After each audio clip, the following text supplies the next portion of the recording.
Death was accompanied by the patter of nurses' rubber-soled shoes marching briskly along linoleum floors. The smell of antiseptic solution. A gurney wheel, in need of oil, squeaking rhythmically as another patient was rushed past.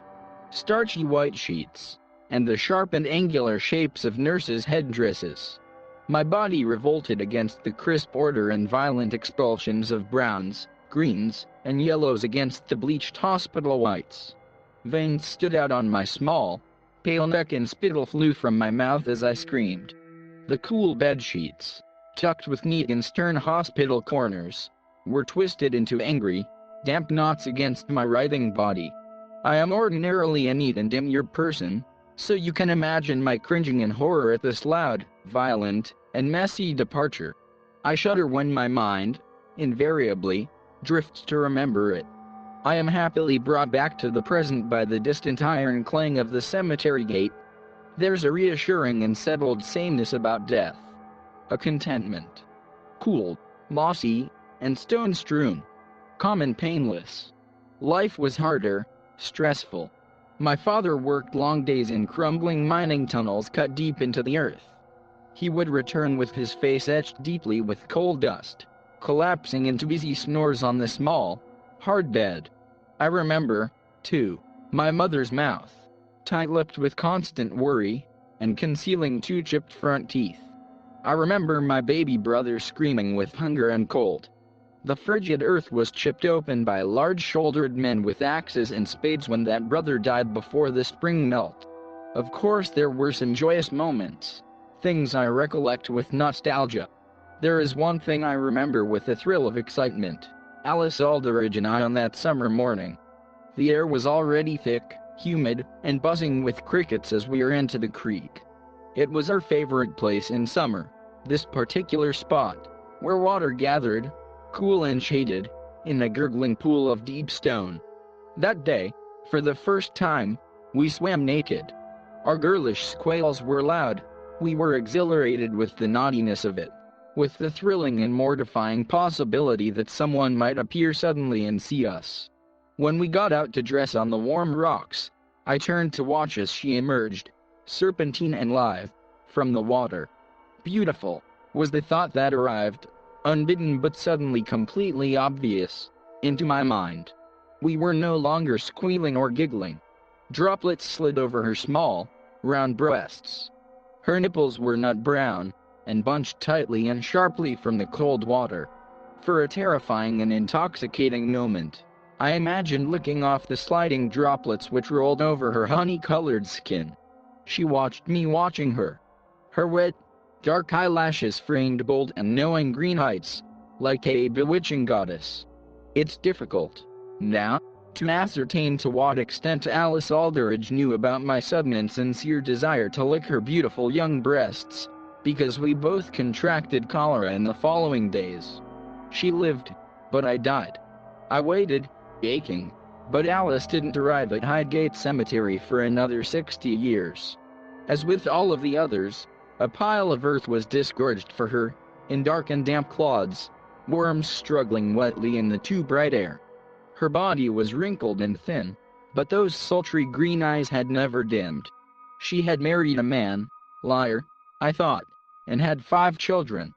I spent those first decades in hope, but she did not remain after death in a ghostly form, as I had. I remained alone. Sometimes I trace the name I had in life, Adelaide Quayle, 1898 to 1913, with a finger as translucent and light as a whisper. This simple summary of myself is etched in modest stone, now coated with moss. These days, my existence is mainly devoted to observing the predictable contours of the seasons. I sit for weeks on the shoulder of a stone angel to watch the snow gradually recede from sun-filled valleys. I observe the daisies, irrepressible, forcing their way through the frigid ground to greet the spring sun. I lie across the cracked stone of my own grave and watch as raindrops hurtle towards the ground from tempestuous, autumnal skies. I am contained here, by unknowable forces, to the cemetery and the surrounding forest. I have little influence on the world around me, except maybe a slight parting of the wind as it moves around me. I am impervious to dirt and mud. invisible even after bathing in stagnant September moose swamps, or lying across summer-baked dirt roads. On swirling, freezing winter mornings, my bare feet leave barely perceptible prints as I wander across the lightest drifts. I am unnoticed by all but the lightest and most alert insects and birds, which I can occasionally convince to briefly perch on my insubstantial form. I spent some of my time, in the warmer months, accompanying tour groups of motley children on school excursions. Modern people tend to burn their bodies, a morbid practice in my opinion, but it has had the positive effect of converting Highgate Hill Cemetery into more of a commemorative museum than an active cemetery. This is a relief to me. Although I am without a body, I am not without feelings, and I used to find the wailing of grieving widows and the cries of children at the graves of recently dead loved ones very distressing. I would stand with them as they cried, wearing an invisible expression of sober and respectful grief. Now, instead, I join the children as they crowd around information boards about local history, or in front of graves and mausoleums.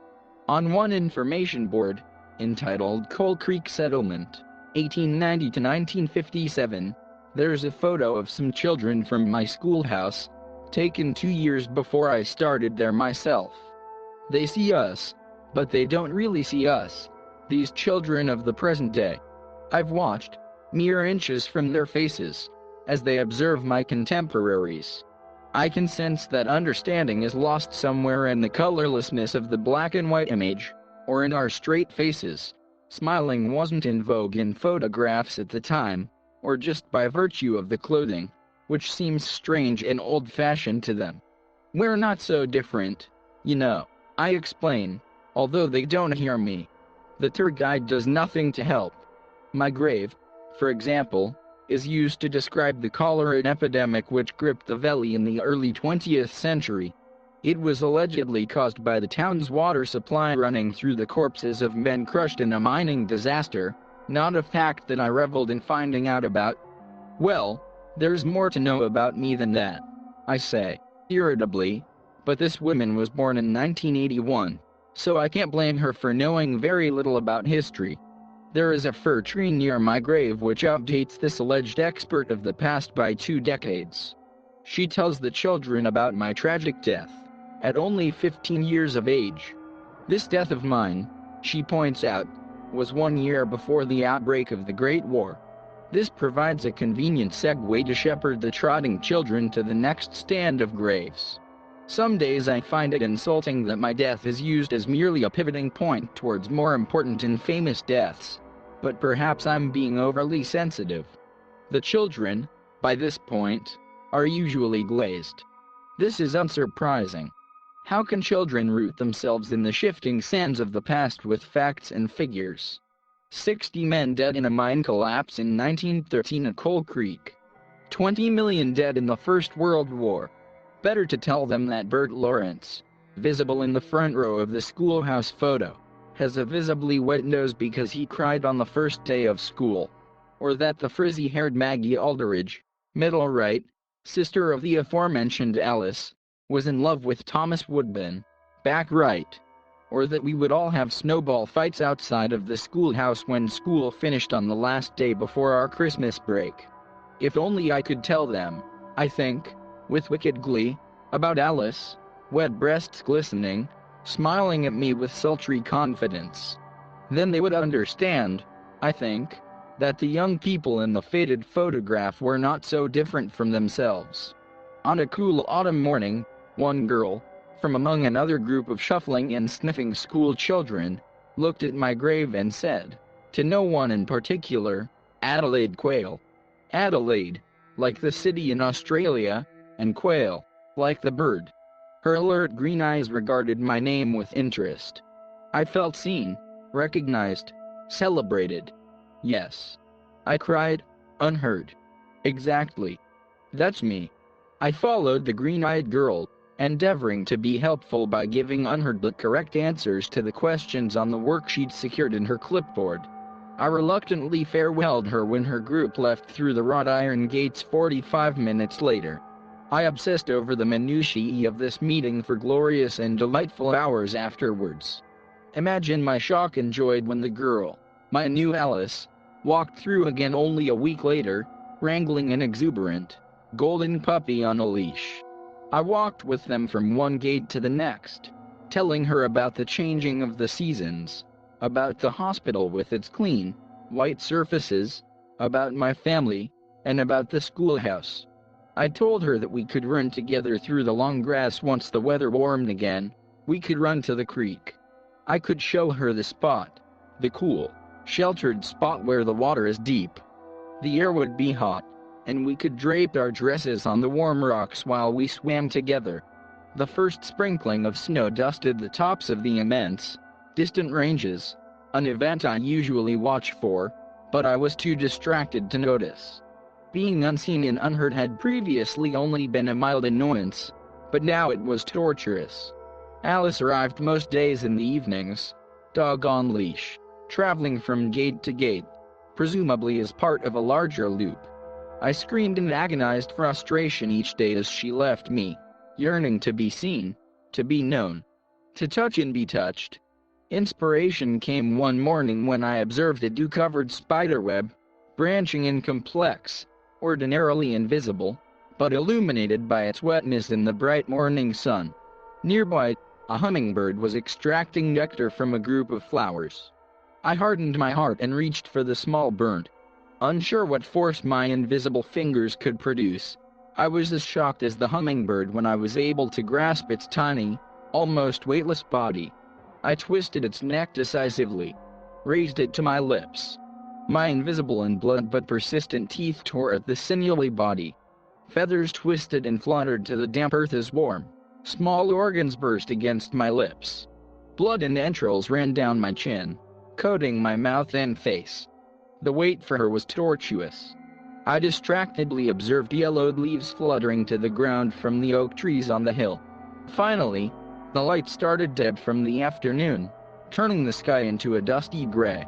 I heard her approaching and stood at the gate's entrance, willing my nervous mouth, the contours of which I hoped were now, at last, visible, into a smile of greeting. At first I thought that my plan had failed. They were only a few steps away and continuing unconcernedly. Suddenly though, the dog stopped, eyes fixed on my face, and uttered a low growl. The girl, confused and worried, stopped as well. She looked at the dog, and followed his gaze to the space where I stood in front of them. My smile widened.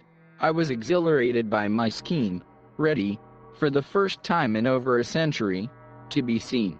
My Alice stumbled backwards, her eyes wide and a scream beginning in her throat. There was a perfect moment, before she ran, where we looked right into each other's eyes.